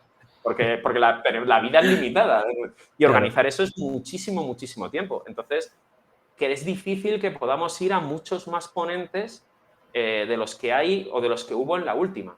Entonces, eso es una cosa que nos puede dar cierto problema en el futuro. Decir, oye, es que nos gustaría traer a X gente, pero es que no tenemos tiempo material para encajarlos en una mesa. Pero bueno, eso es problema de nuestros yoes del futuro. Sí. No muy lejano, porque el Congreso de 2023 habrá que empezar a prepararlo en octubre, pero por lo menos de futuro. Mirando la revista Lea Yacta Est, veo que la entidad editora es la Asociación Veritas para el Estudio de la Historia, del Derecho y las Instituciones. Y también está detrás de Karma. También se ve que Karma está editado gracias al respaldo de la Asociación Veritas para el Estudio de la Historia. ¿Esto qué es? La Asociación Veritas es una asociación que creamos en 2011, la creamos nosotros mismos. Verica llegó un pelín después, porque yo creo que en 2011 todavía no habíamos coincidido. Y la creamos precisamente para poder tener un respaldo a todo tipo de proyectos de una forma que a veces resultara más ágil que la universidad. Esa fue la primera intención. Veritas surgió para crear una revista académica que no tiene que ver con gamificación, la revista Equitas, que ahora mismo está indexada en Scopus ya después de 10 años, que es una base de datos súper importante, y se creó para tener ese respaldo legal y muchas veces poder acometer proyectos que la universidad contemplaba con más reticencia o lo que fuera. La asociación es sin ánimo de lucro. De hecho, no hacemos absolutamente nada a día de hoy que implique el recibir dinero y simplemente eso nos da una entidad editora con la que nosotros podemos operar porque somos los socios sin necesidad de que, o sin el riesgo de que pueda venir mañana, es un caso absurdo, pero que si la revista dependiera, por ejemplo, de la universidad, mañana el rector podría decir, vosotros os vais fuera y llegan estos otros señores. Claro. Y entonces se te queda un poco la cara a cuadro. Cuando se planteó la creación de la asociación, la universidad no quiso participar porque se le ofreció y demás y no quisieron participar. Entonces, todo lo que requiere algún tipo de respaldo editorial, nosotros lo editamos con la asociación, que nos permite esa cobertura institucional sin ánimo de lucro, más ágil que muchos trámites universitarios y demás. Claro, y la asociación, por si suena raro el nombre o a lo que se dedica, pues es que es de historia del derecho, al final, que es de lo que somos al final especialistas. O sea, no es una asociación específica de gamificación, ni es al final de nuestra especialidad. De hecho, editamos, creo que son 4 revistas a día de hoy. Solo la Lea Yacta es de gamificación. Todas igual, todas en abierto, todas en acceso libre, todas gratuitas, etc. ¿Tenéis vida privada? ¿Hacéis un montón de cosas? Solo para odiar gente que pone trabas. Ostras, alucino. La cantidad de aventuras, solo las aventuras que tiene Karma. Esto es un montón de tiempo. Es un montón de tiempo dedicado. Karma, el Congreso de Yacta Est, la revista. Ahora veo Veritas, que si veis el índice de publicaciones que tiene, es una barbaridad de publicaciones. Ha publicado muchísimas cosas. Caray. ¿De dónde os sale la energía para hacer todo esto? Porque es un mogollón de tiempo.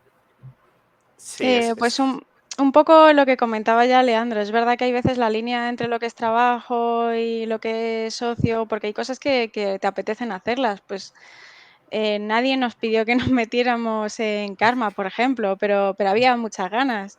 Tampoco nos pidieron como tal la revista de gamificación, pero dijimos, oye, pues ya que estamos y con el congreso pues pasó algo lo mismo. Entonces es verdad que, bueno, tenemos poco tiempo libre, las cosas como son. O sea, Manuela, cuando vea esto le estará diciendo exactamente lo mismo, porque los tres somos en general de dedicarle mucho tiempo. También es algo positivo en el sentido de que yo creo que demuestra que nos gusta muchísimo lo que hacemos, que es un poco con lo que hay que quedarse, pero sí, todo esto requiere muchísimo, muchísimo tiempo. Muchas veces se habla de qué valor tiene este manual, de cuánto debería costar, o cuánto dinero debería ganar el editor, cuánto dinero debería ganar el autor. En nuestro caso, por ejemplo, pues es que tenemos que asumir que de los proyectos que pedimos, si dedicamos dinero, pues, por ejemplo, a imprimir en físico los manuales de rol, eso nos va a quitar dinero de poder invitar a alguien, por ejemplo, el día de mañana a otra actividad. O lo que comentaba Leandro sobre el tema de los congresos, el hecho de que sean online, bueno, a lo mejor en algún proyecto se podría sacar dinero para realmente pagar ponentes, pero es verdad que si te ahorras el tener que pagar los trenes y los viajes y todo esto, pues sigues teniendo presupuesto para poder seguir haciendo actividades de las que se aprovechan los alumnos, de las que puede acceder o porque dan contenidos gratuitos todo el mundo. Entonces, es verdad que bueno, que tiene mucha parte de querer hacer las cosas porque en parte nos gusta. Sí, Perdón. aparte hay mucha gente que está arrimando el hombro. Es decir, tú sin ir más lejos, quiero decir, hemos hablado de Albert, de Fabián Plaza, de Hiromi, de Hiromi creo que fue de las Arturo y primeras también. Adrián. Es decir, hay cantidad de Mm. gente que justo de la mazmorra de Pacheco, Chemi, o sea, dices nombres y te siguen viniendo. Y eso ayuda a seguir. No solo ayuda a resolver la actividad o el problema que tienes entre manos, sino que te ayuda al día siguiente levantarte y plantear otra cosa más. Porque ves que hay gente que se molesta en echarte un cable, que se molesta en ayudar, que lo valora, que piensa que esto es útil. Entonces, todo eso anima mucho y al final siempre hay mucha más gente que la que aparece en los nombres. Yo que sé, por ejemplo, a mí me hace siempre mucha ilusión cuando publicamos una aventura que está ilustrada por alumnos de Bellas Artes de la universidad. Es decir, pues, que un chaval que está terminando su grado en sus prácticas en la universidad pueda tener una publicación, aunque sea una publicación pequeña, gratuita y que va a haber X gente que no le va a hacer famoso ni le va a rentar, pero que tú le puedas dar esa primera oportunidad a un chaval de publicar sus ilustraciones y cuando él ha cumplido, encargarle las siguientes y pagarle si hay dinero, eso a mí me hace mucha ilusión. Por ejemplo, quiero decir que son... No se paga con el reconocimiento que te va a dar la universidad, decir, ha hecho usted un proyecto, TIC, hecho en tu expediente. Merece la pena. Sí, al final, para el reconocimiento de la universidad, sería mucho más fácil hacer otro tipo de actividades, Cualquier sobre otros cosa que se nos ocurriera. contenidos. O sea, pero bueno, es que al final, pues es que nos gusta y las cosas como son. Si es que luego en el fondo nos lo pasamos bien. A lo mejor luego hay épocas en las que nos quejamos más porque decimos, jolín, es que no llegamos a esto, tenemos mucho trabajo, pero luego en el fondo es que seguimos metiéndonos en estos jaleos. O sea, si es que tampoco, o sea, somos un poco culpables, las cosas como son. A mí me sale una vertiente fanboy. O sea, yo lo flipo con lo que hacéis. Lo flipo muchísimo.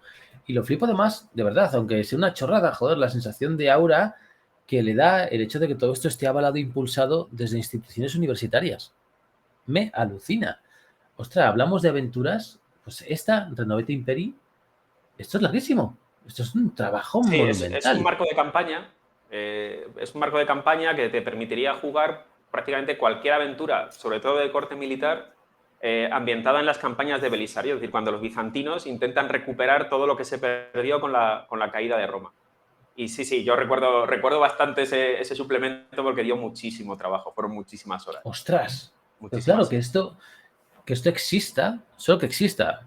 Ostras, peña, me parece flipante. Y que, jolín, históricamente sea fiel, que...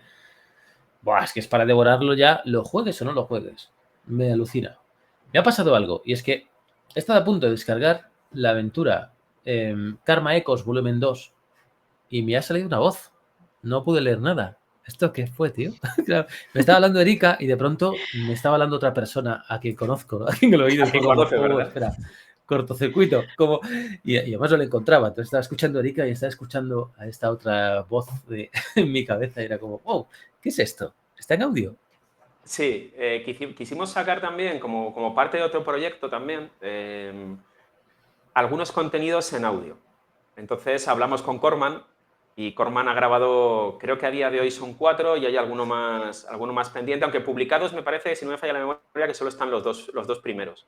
Entonces es una Sí. pequeña línea de un pequeño artículo, digamos, de carácter histórico sobre un tema histórico y acaba con 4 o 5 semillas de aventura para que tú, si quieres, puedas desarrollar partidas en ese recorrido histórico que te ha hecho el audio. ¿Qué son estos, no? Cuando pone Sí, Karma Ecos, si la vas a exacto, esos descargar. son. Ujú. Esos son, sí.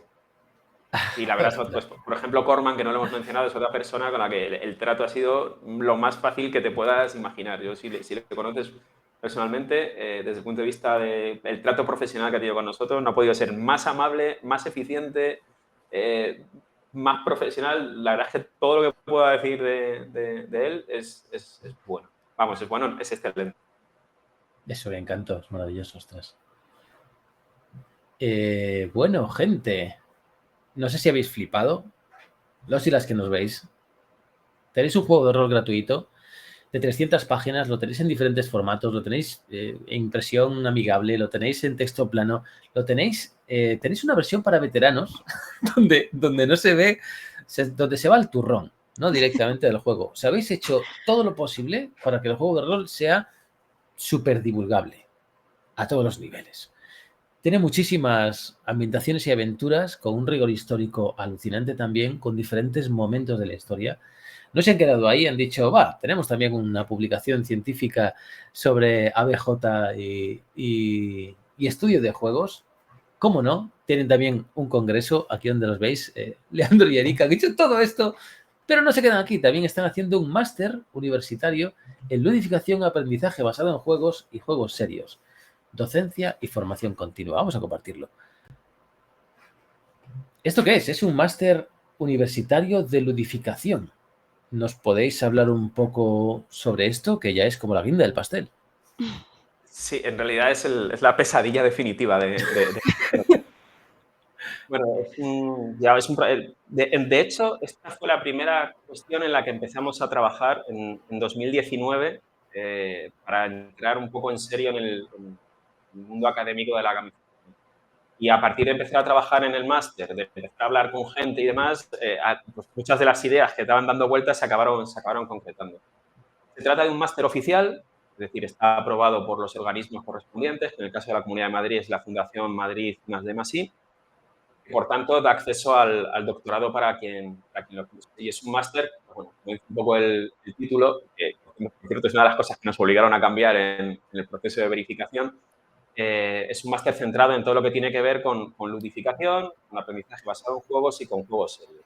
En líneas generales, aplicar todo lo que tiene que ver con juegos o mecánicas relacionadas con juegos a los procesos de formación, específicamente a la docencia, pero no solo a la docencia en el sentido de enseñanza en clase. Esto puede ser válido pues, para formación continua, formación en empresas o cualquier otro ámbito susceptible de que se aplique. Su máster es online y se imparte en nuestra universidad, en la Río Juan Carlos.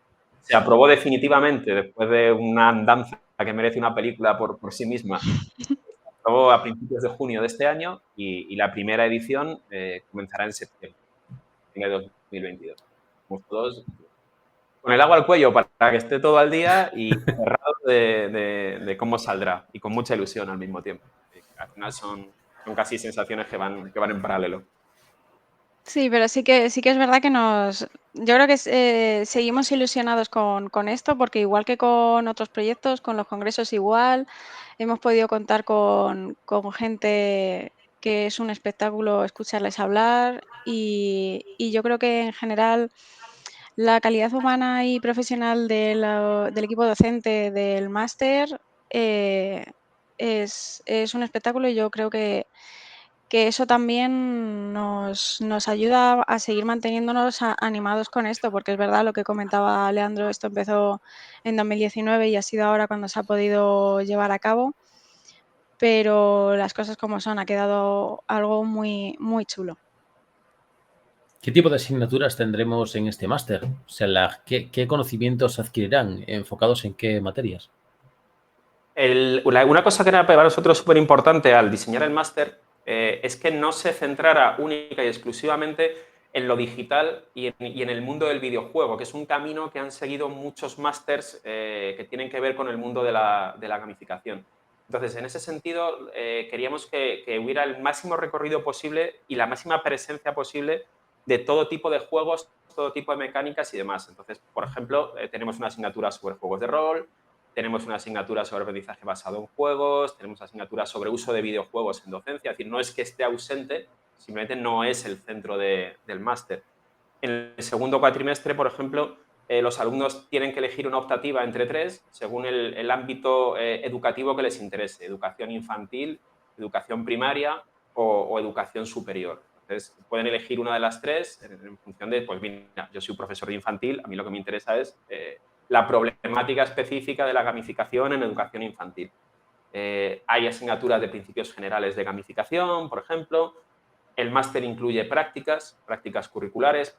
Al final, las prácticas siempre dependen del enfoque del alumno. Para muchos alumnos constituyen un problema o un estorbo, para otros es un plus al máster al permitirles poner en práctica su experiencia en gamificación real, es decir, ir a un colegio, a un instituto, o con nosotros, por ejemplo, con la propia asociación ofertaremos prácticas para que puedan ver cómo o colaborar en diseñar instrumentos educativos dentro de la asociación. Es decir, hay gente que para ellos es de las cosas más interesantes del máster, para otros es un poco un problema. Pero bueno, ahí ya queda un poco la visión de cada uno. Pero la idea es que te den una visión lo más amplia posible de cada uno de estos tipos de herramientas. Cómo utilizar aprendizaje basado en problemas, cómo utilizar juegos de rol, cómo utilizar juegos de mesa que ya están diseñados, cómo utilizar juegos serios que tú puedas diseñar, cómo se usan Advert Games en el mundo del marketing, por ejemplo, es parte de una asignatura. El contenido en ese sentido es amplio, no está focalizado a un determinado modelo de uso de los juegos. Luego otra ventaja es que los alumnos pues no van a necesitar, porque muchas veces también yo imagino que el problema de las preguntas que se harán los alumnos de otros másteres, necesito formación en informática, ¿qué me vais a enseñar en esta asignatura de videojuegos? ¿Voy a necesitar conocimientos ya de antemano? Bueno, pues precisamente la idea es que le pueda servir al mayor grupo de gente posible y no se va a pedir que tengas un máster en diseño de videojuegos. Quiero decir, aparte de que está especializado para formación de docentes, también hay que señalar que hay unos complementos formativos que permiten a otros estudiantes, o bueno, mejor dicho, ya graduados de otros grados que no sean de educación, que puedan también hacer este máster porque le puedan interesar. O sea, la idea es no cerrar tampoco puertas porque al final la gamificación y el aprendizaje basado en juegos, los juegos serios, es que tiene aplicación en prácticamente cualquier faceta que nos podamos encontrar. Y es un poco, yo creo, lo que se ve enseguida viendo el máster.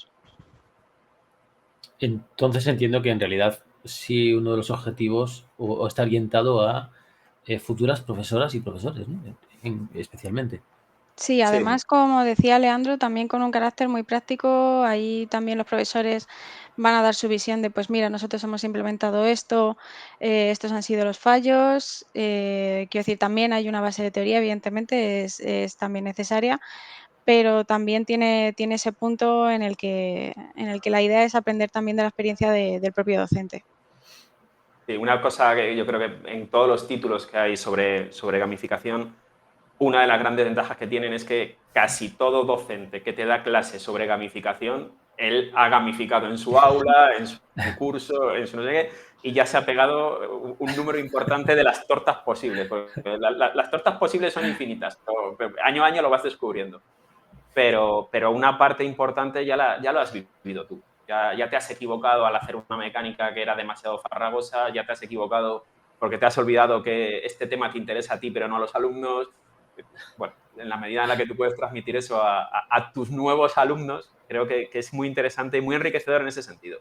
Es decir, es gente que no solo te va a dar una formación teórica, sino que lo hemos vivido en primera persona, es decir, dónde nos hemos equivocado. Si yo hubiera sabido un montón de cosas, me hubiera ahorrado un montón de patinazos, la verdad. Oye, me da la sensación, no sé por qué, después de ver todos estos proyectos, que sois personas que creen mucho en el poder del juego, como algo, como un proceso humano capaz de cambiar muchas cosas. Sí, absolutamente. Absolutamente. Y educativamente la potencialidad es inmensa. Hay muchas cosas que yo ahora mismo no sabría trasladar mejor a un alumno que utilizando las dinámicas o los juegos que utilizamos. Es decir, yo doy clase de Historia de Relaciones Internacionales, yo no veo una forma mejor de explicarle a un alumno cómo funciona la sociedad internacional a día de hoy que la dinámica que hacemos en clase, en la que se dividen el año pasado en 42 equipos, cada uno de los cuales representaba un país y en el cual tenían sus objetivos, que Wow. comprar su petróleo, que vender sus electrodomésticos, que negociar sus acuerdos, que votar quién va a ser el secretario general de Naciones Unidas. Entonces, muchas veces todo lo que sea transmisión de dinámicas, de cómo funciona X conjunto de la sociedad española, pues española, mundial o romana. Estaba pensando en otra dinámica que tenemos pendiente de probar, que es el Senado de Roma. Es decir, tú tienes 50 alumnos que son 50 senadores y cada uno tiene su familia, cada uno tiene sus intereses, sus negocios. ¿Hay una forma más eficiente de que un alumno de 19 años entienda cómo funcionaba el Senado de Roma que ponerle ahí? A mí ya no se me ocurre. Es A que lo mejor es de luego, formación claro, ya de profesional, de decir, o aficional, si existe el término de formación en ese sentido. Pero es que creo que el juego, en muchos ámbitos, es la forma más eficiente de transferir o de conseguir una comprensión de una situación. y Hay encima la otros en pena los es que no. que yo creo que se le ha dado desde algunos sectores también. Se ha visto mal el juego, incluso pues a nivel educativo, da la sensación de que los profesores llegamos allí, les ponemos a jugar y ya está. Y al parecer eso resulta que es muy fácil para el docente y es muy fácil para los alumnos y que si no estamos incentivando la cultura del esfuerzo y tal, y muchas veces lo hemos hablado también Landa, Manuel y yo sobre esta cuestión. Al final los alumnos tienen muy claro cuando tú les presentas un test para resolver de verdadero y falso, tienen muy claros los procesos que tienen que seguir para resolverlo.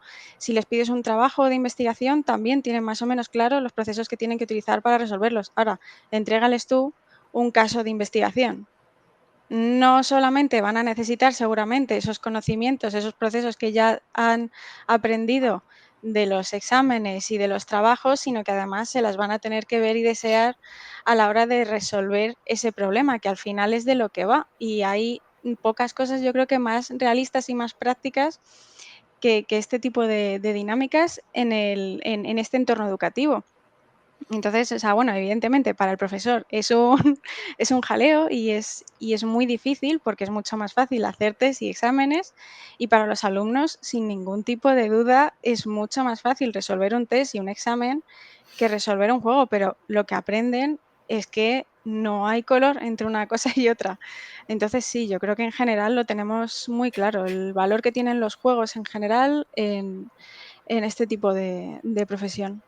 Sí, además hay esa asociación de la que tú hablabas entre jugar es muy fácil y esto hace que las cosas sean muy fáciles para los alumnos. O sea, los datos concretos, cuando tú haces las encuestas correspondientes a los alumnos, dejan muy claro que su percepción es que las asignaturas en las que nosotros gamificamos son mucho más complicadas para ellos que en las que damos clase socrática, estandarizada y demás, y aún así las prefieren. Es decir, los resultados que nos salen a nosotros año tras año cuando hacemos los test de feedback y demás es la asignatura con este juego es muchísimo más complicada de lo que sería si te limitaras a soltarme el rollo. Ahora ¿Complicada o bien, exigente? Por diferenciarlo. como quiera, ellos perciben que tiene un mayor nivel de dificultad, pero probablemente va en la línea en la que... No dificultad en el sentido de que la calificación sea peor o el nivel de exigencia mayor, sino en lo que el esfuerzo que a ellos les supone es mayor que si yo les mando estar Claro. sentados escuchándome. Entonces, y es real. Es decir, creo que no es una percepción suya. Y creo que el esfuerzo que se les hace a nivel de gestión de un montón de capacidades y de competencias que se les hace en una actividad gamificada no la tienen en otro tipo de actividades. que todo tiene su momento, todo tiene su lugar y todo tiene su espacio en los procesos educativos. Esto no es la gamificación, es la solución para absolutamente todos los problemas, todas las asignaturas y a todas horas. Es decir, nosotros la combinamos con la explicación teórica que abarca al menos el 50% del tiempo de clase. Es decir, no es... No Llegamos están en aquí lucha, ¿no? O sea, la gamificación ha venido para apartar a la ponencia magistral. No hay una lucha entre estas dos metodologías. No debe haberla, no debería Claro. haberla. Sobre todo porque luego hay muchos contenidos teóricos, es lo que hablaba antes, que es que al final siguen siendo necesarios. Lo que cambia también es que la parte práctica va más allá de lo que se ha estado haciendo de forma más o menos tradicional, de tests, exámenes y este tipo de cuestiones. Es que, como decía Leandro, las competencias que desarrolla un alumno no solamente se encuentra con las dificultades de gestionar las herramientas o los eventos o las dinámicas que tú hayas introducido en el juego, sino que es que también se encuentran con el problema que tiene la negociación, que tienen que ponerse en contacto con un grupo que a lo mejor está en otra clase, que tiene otros horarios y que tiene que convencerle de que le compre X petróleo para, yo qué sé, hacer cualquier otra cuestión. Pues es que evidentemente lo que el alumno aprende va más allá al final de esos contenidos teóricos que siguen siendo necesarios, pero que sin duda complementa muy bien la gamificación. Mi mujer, mi compañera, es doctora en sociología y no hace mucho, el año pasado, fue a un congreso pues, de doctores en antropología y sociología y había una gran cantidad de clases magistrales, era un congreso físico y de pronto un grupo de 2 o 3 ponentes les hicieron un juego, les gamificaron la ponencia, que era sobre conservación del patrimonio, espacios naturales protegidos y política.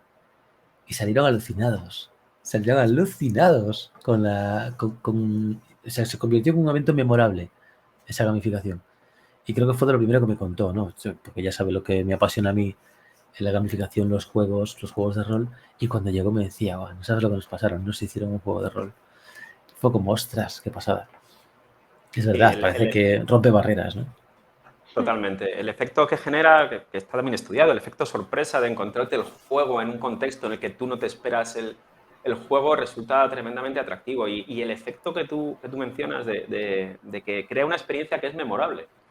Luego siempre hay algunos a los que no les gusta y demás, pero en líneas generales, muchos de ellos, mira, yo hace poco estaba con una de las autoras de Karma, que fue alumna mía de criminología, ahora 8 o 10 años, la primera vez que utilizamos una dinámica, que era una dinámica, era historia de la criminalidad y el orden público, entonces lo que hicimos fue dividir la clase en familias de la mafia italoamericana a comienzos del siglo XX. Hostia. 10 años después, esa gente, esos alumnos, se siguen llamando unos a otros por el nombre de su familia. Sí, que sigue diciendo, Hostia, hemos quedado tío. con los Bonano para tomar unas cervezas porque hace mucho que no los vemos. Auténtico, qué guay. Entonces,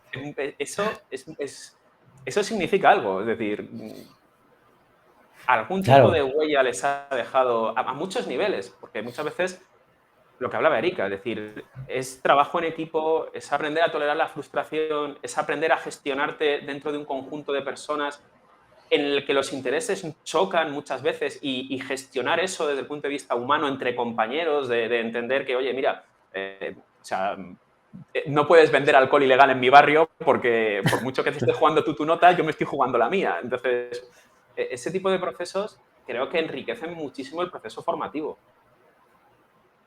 Y que es luego habitual. también no hay que dejar atrás, porque no lo comentamos, pero es divertidísimo verles. O sea, es verdad que para ellos es un alucine, pero para el profesor igual. En el congreso de ALEA de este año participó Seila y yo la traje en una ocasión a la clase para hacer unas actividades con grupos de alumnos. Cada uno tenía una dinámica distinta y la verdad es que es una pasada verles.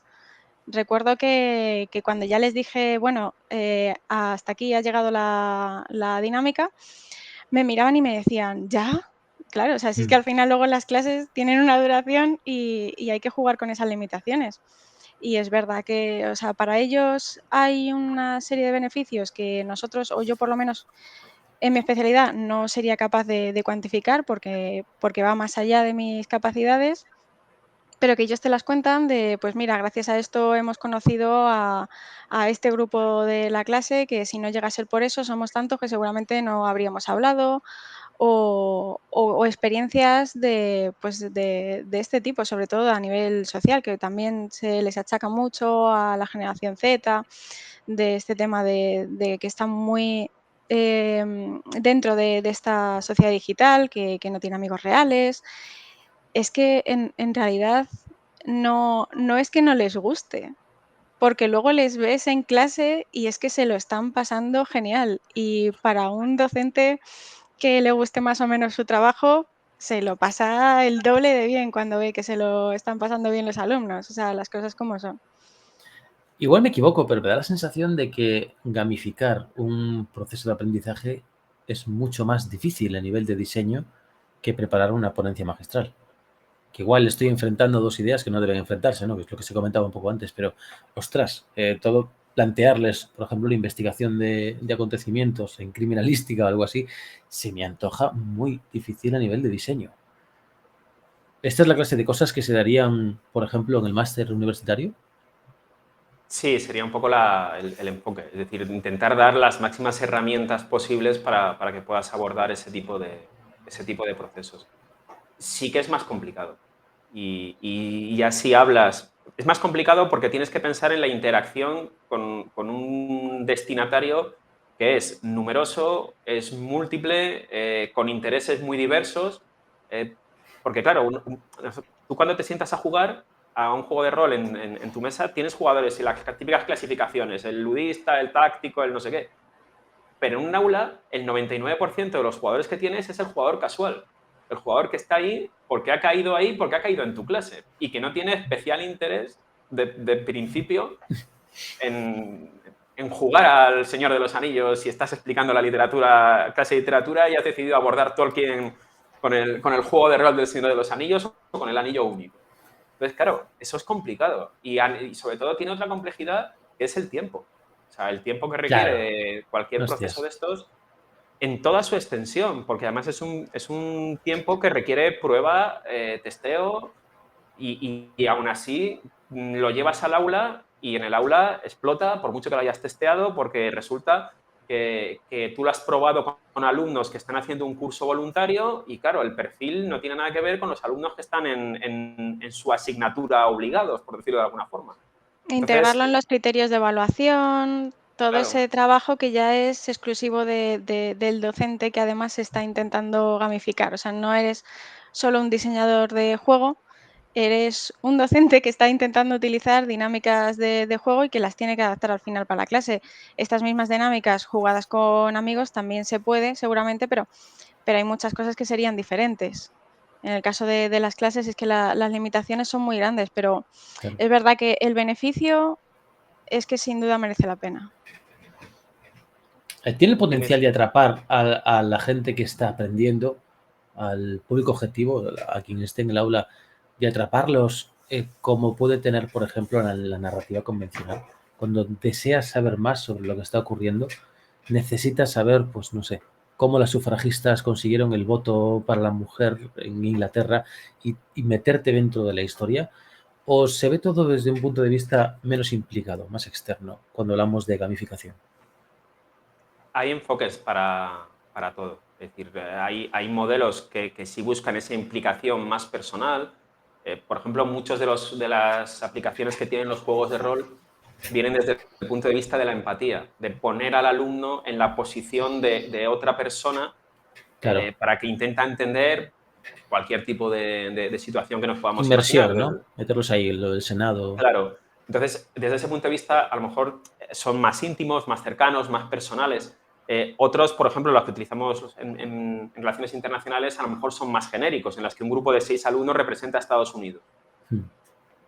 Ahora bien, nosotros también, en la medida en que hemos podido cuantificar mediante test, mediante encuestas y demás, los resultados que dan los grupos en los que hemos gamificado con respecto a los grupos que no, en la materia de lectura voluntaria, es enorme.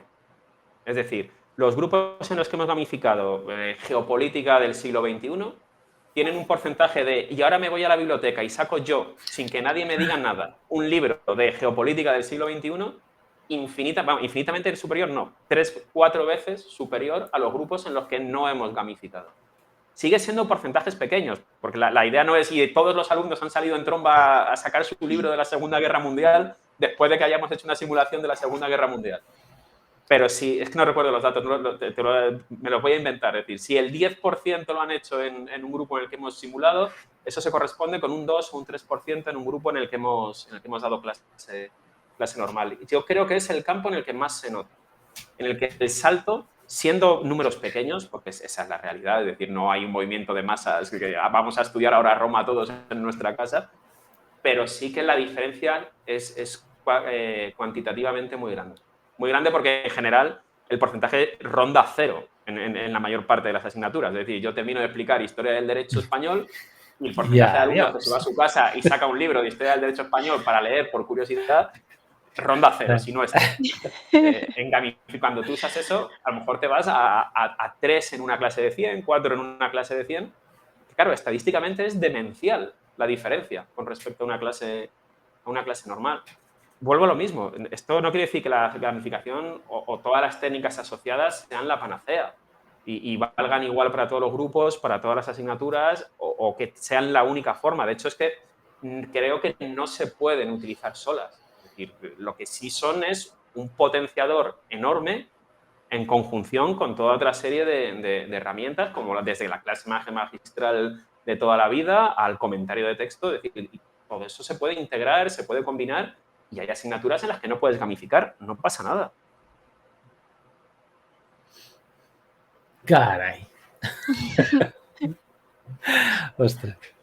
Oye, pues creo que os ha retenido mucho tiempo y tenéis muchas aventuras que editar. ¿Tenéis? Tenemos alguna, no te creas que no. Sí. Ahora en verano hay que darle un poco el empujón para que cuando empiecen las clases esté todo el material más o menos listo. Os voy a hacer un par de preguntas más y yo creo que podemos ir considerando ya el terminar esta entrevista. ¿Hay comunicación a nivel de distintas universidades dentro de España y a nivel internacional con universidades de Latinoamérica o quizás en otros idiomas, inglés, etcétera, para ponderar la aplicación de la gamificación o de la BJ, del aprendizaje basado en juegos, dentro de las, no sé, de los resultados o de la, diría, pasión que la gente, que los alumnos puedan tener sobre sus materias? ¿Hay alguna comunicación real? Estudios de fondo que digas, oye, pues mira, sí, esto se está estudiando, se lleva estudiando X tiempo, hay estos proyectos, pues eso, para poder compensar, ponderar y valorar a nivel de distintas universidades? Uno de los problemas que hay, yo creo, en este campo es que muchas veces hay gente que está haciendo cosas complementarias o a veces la misma cosa, sin ir más lejos, y tú no lo sabes realmente. Es decir, yo no sé realmente qué están haciendo mis compañeros de la Universidad de Valencia. Igual tienen un proyecto de gamificación enorme, pero hasta que tú no ves publicado, no coincides en un congreso, no coincides en alguien te habla o tal, resulta a veces complicado saber qué están haciendo en otros campos. Esa también es un poco la función de los congresos, la función de las revistas. Entonces, nosotros no tenemos mucha relación con grupos de otras universidades. De hecho, al final, la relación que hemos ido construyendo ha ido más con creadores de contenido como vosotros, con autores, con canales de YouTube, con profesores que se dedican a esto también, pero no tanto a nivel de diversas universidades. Por ejemplo, sí sabemos, porque hemos trabajado con ella, que hay una profesora de la Universidad de Mannheim, Daniela Kuschel, que ella trabaja, pues, el tema es normal, pero es curioso que lo trabaje una alemana, porque ella lo que trabaja es cómo han reflejado los Wargames la Guerra Civil Española. ¡Wow! Entonces, tiene un proyecto financiado por el Ministerio de Educación de Alemania en el que ella estudia el desarrollo de cómo han enfocado distintos juegos de mesa, de temática bélica, la guerra civil española. Entonces, por ejemplo, sí sabemos que ese proyecto existe. Pero porque nos contactó realmente ella, claro, Claro. o sea, al final es lo que tú dices, o sea, no hay un canal en el que podamos conocer los proyectos relacionados con gamificación en general y mucho menos a nivel internacional. A Yo la nivel sensación, individual nos vamos conectando unos con otros. O sea, hay gente que te contesta, gente que no, pero no claro, mucho sí, un más. poco la sensación es esa, que hay círculos que se van expandiendo o se van conectando unos con otros y a medida que tú vas trabando contacto con diversos grupos, vas siendo más consciente de lo que se hace. Existen algunas plataformas, pero por ejemplo, es que no da el tiempo, como decías antes, no te da tiempo a todo. Nosotros no estamos integrados, pero sí que hay alguna plataforma de docentes universitarios que gestionan proyectos de investigación de gamificación. Al final se mueve mucho por tu círculo y cómo consigues ir uniendo esos círculos y que esos círculos se conviertan en engranajes que giran en un mismo proceso. Nosotros, por ejemplo, hace tiempo que estamos intentando estas dinámicas de relaciones internacionales, en vez de ser solo alumnos de nuestra universidad, intentar que haya grupos de diversas universidades, cada uno con su propia potencia, o cada uno jugando con su propio país, por así decirlo.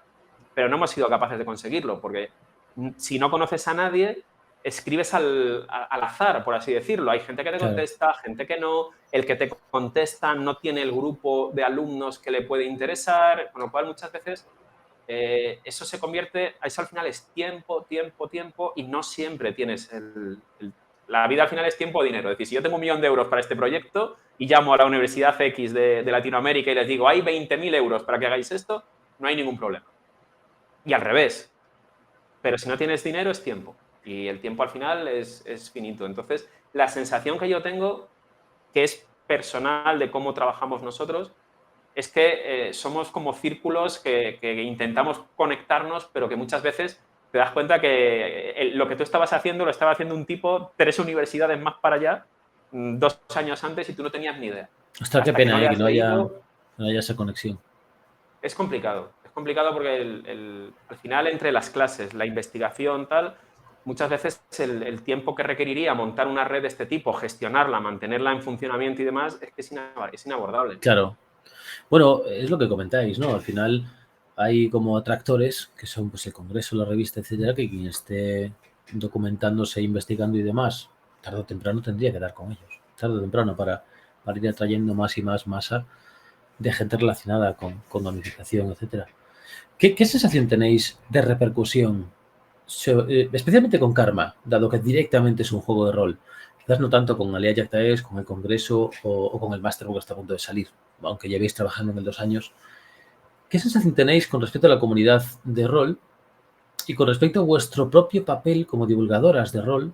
Porque, ostras, quizás esto pueda chocar con opiniones que seguimos viendo en, no sé, pues hace poco esta historia tan perturbadora de pinchazos a mujeres en discotecas y vemos prensa que todavía cataloga o etiqueta como quizás sea un juego de rol.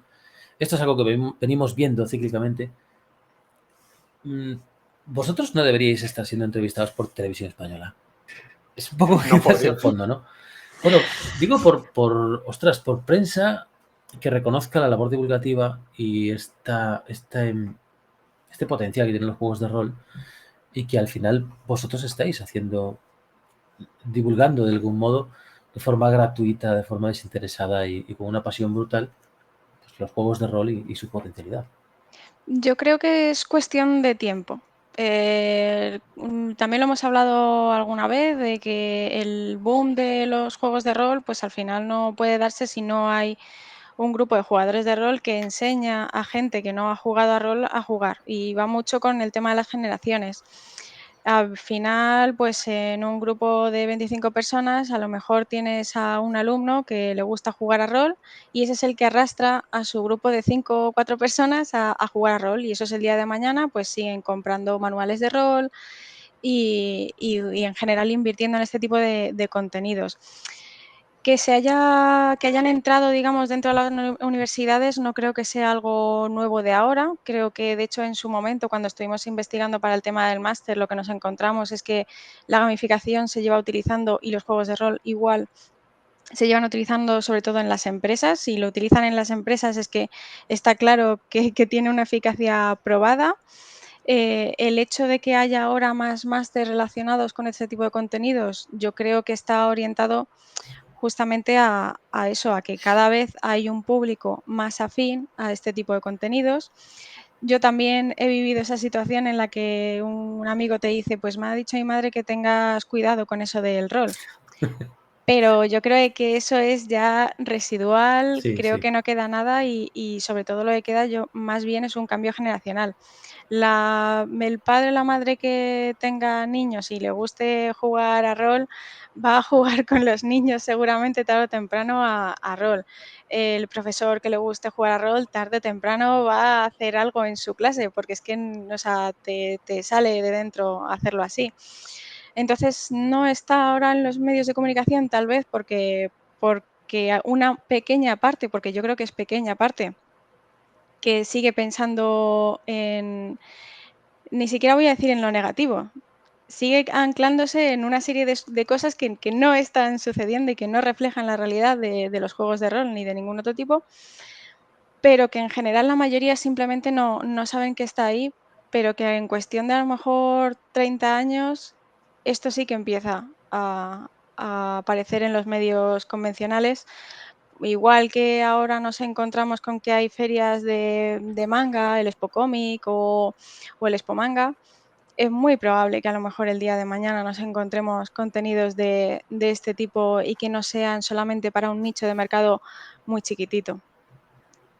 Y con respecto a editoriales del país y demás, o sea, creo que la iniciativa Karma no estaría bien. No sé si entra dentro, de hecho, de cómo lo estáis construyendo. Si sería posible, pero no estaría bien que estuviese impulsada por editoriales, por tiendas, incluso diría jornadas, ¿no? Dentro de poco son las TDN, las Tierra de Nadie. Ostras, ¿no estaría bien que hubiese una malla divulgativa que dijese, mirad, aquí está este proyecto? Es un proyecto, ostras, muy serio, con unas raíces en la Universidad Juan Carlos y que está impulsando el rol y la historia y la pasión por ambos temas. ¿Echáis en falta esto? Pues yo justamente dio la casualidad de que antes de que explotase todo el tema de la pandemia iba a ir a una jornada a dirigir Karma. No sé si te acuerdas, Leandro, Sí, creo que perfectamente. fue Me acuerdo de la aventura, además, perfectamente. y fue el fin de semana que se inició la cuarentena, ¿no? O Sí, eran sea, las Ludes Bosum, ¿puede ser que fueran? no No, no recuerdo ahora mismo cuáles fueron. no. Creo que se hacían en Torrelodones, me suena, Sí. no lo sé. Bueno, sobre el tema de las editoriales, la verdad es que yo, vamos, creo que no podemos tener queja. La gente con la que hemos contactado, aunque haya sido casi a nivel más individual, me acuerdo, por ejemplo, de Tiberio, que nos ha escrito una aventura.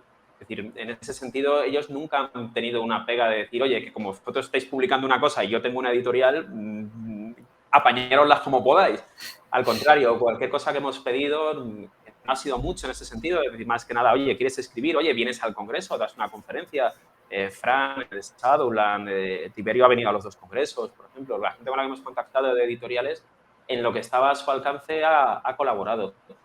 Más allá de insertar el proyecto dentro de una editorial o de las editoriales de forma directa pudieran formar parte del proyecto, además, es una cosa que no se ha planteado y no sé yo hasta qué punto sería planteable, porque las editoriales ya tienen bastante con sobrevivir, digamos, en su día a día, con su trabajo editorial privado, por así decirlo, para obtener el beneficio que tienen derecho a obtener como para exigirles un esfuerzo en ese sentido. Y yo no sé si ese esfuerzo además sería compatible con un proyecto específicamente universitario, en el que los materiales sí que tenemos claro que no queremos que impliquen un coste nunca para la persona que los descargue o demás. En ese sentido, no sé si serían compatibles en un 100%. La ayuda que hemos pedido la hemos tenido y nos han escuchado. Hay gente a la que hemos invitado a venir al Congreso y no podía, no le cuadraba, con toda la amabilidad del mundo, pues ha dicho que no, que pues, su editorial no estaba, ya está, y sin ningún tipo de problema, ¿no? En el sentido ese, las editoriales no hay absolutamente nada que se le pueda criticar, con las pocas que hemos hablado, que tampoco han sido muchas. Pero la sensación que me da es que es más norma que excepción. Es decir, que esa actitud de lo que tú me pidas, yo lo escucho y lo que esté en mi mano lo aporto, la hemos tenido en todos con los que hemos hablado, que ya te digo, no han sido muchos porque, otra vez lo mismo, es una cosa que a lo mejor sí tendríamos que haber hecho de forma más intensa, pero el tiempo no ha llegado para plantearnos en serio una actividad de vamos a sentarnos con las editoriales a ver cómo este proyecto se puede impulsar con ellas. Es decir, no ha habido tiempo material de plantear si eso realmente es viable, cómo hacerlo y demás. Lo que hemos planteado, vamos, agradecidos a ellos. Oye, pues yo creo que ya os he consumido mucho tiempo. Muchísimas gracias por habernos presentado todos estos proyectos, Karma, Alia Yactaes y también este máster en gamificación y ABJ. Gracias por divulgar y compartir rol con la pasión con la que lo hacéis. Un saludo a Manuela, que nos estará viendo mientras edita aventuras. Deduzco que vaya La tela. tenemos encerrada en un sótano con el rotulador de editar aventuras.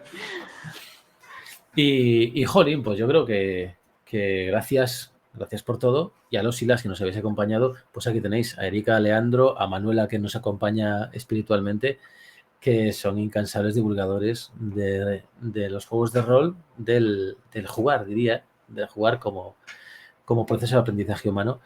Y nada más. Muchísimas gracias por venir. Muchas gracias a ti, Sirio. Buenas noches.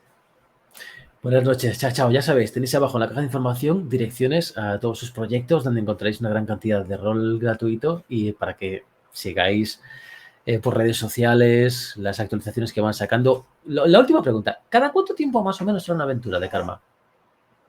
Hasta ahora hemos estado sacando cada 15 días un contenido que normalmente ha sido casi una vez al mes hemos sacado aventuras, prácticamente. Que es un poco un disparate. Las aventuras completas una vez al mes. Sí. Entonces, el año que viene, bueno, probablemente ya a partir de septiembre vamos a intentar desacelerar también para intentar, si es posible, cuidar un poco más las correcciones y todo ese tipo de cosas que siempre hemos ido a la carrera, pues que haya menos erratas y demás. Entonces, la idea es para 2023, probablemente empezando ya en otoño, seguir publicando una vez al mes una aventura completa, quitando de momento las publicaciones intermedias. Que al final consumen tiempo, la verdad es que tampoco es que hayan aportado especialmente contenido, porque muchas las he hecho yo concretamente, además, entonces sé lo que he hecho. Es mejor dedicar más tiempo a las aventuras grandes y dedicarles un poco más de tiempo. Así que a futuro será una vez al mes. Muy bien, pues ya sabes, si estás haciendo una aventura, te interesa la historia, te gusta la historia, quieres hacer una aventura, ponte en contacto con Karma, y si estás investigando desde cualquier perspectiva sobre aprendizaje basado en juegos, historia, etcétera, ponte en contacto con Alia Yactaes. Ya está, hasta aquí. Buenas noches. Chao, chao. Chao.